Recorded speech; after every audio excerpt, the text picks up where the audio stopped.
Well, Robert Bloch wrote Psycho, and it was kind of a blind purchase. He didn't know that Hitchcock was buying it, or probably the price would have gone up. He got a rather ridiculously small amount for Psycho, and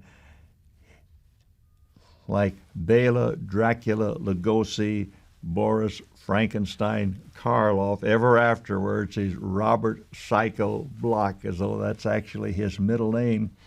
And his dear wife would not read one word he ever wrote. She didn't wish she knew what a macabre sense of humor he had, and she did not wish to be frightened by her husband, so she just loved the human being behind all of the weird works that he wrote. He had started out in Weird Tales magazine and had all kind of eerie stories in that. He was there's a famous dead author named Howard Phillips Lovecraft, sort of the modern Edgar Allan Poe, and Robert Bloch had been influenced by him. I think he wrote Lovecraft wrote a story in which he polished off Robert Bloch, and Robert Bloch wrote a story in which he polished off H.P. Lovecraft.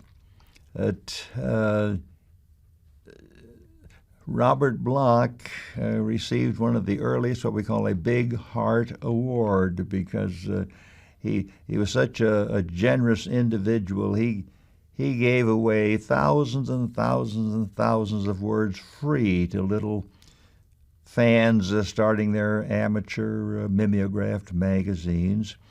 And he was one of the most popular persons at science fiction world conventions. I think he was the guest of honor about the 5th or 6th World Convention up in Toronto, Canada.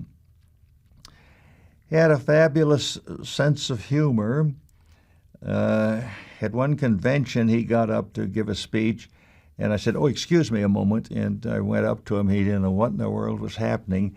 And I walked all the way around him. I said, "Thank you. My doctor says after a full meal I must go once around the block."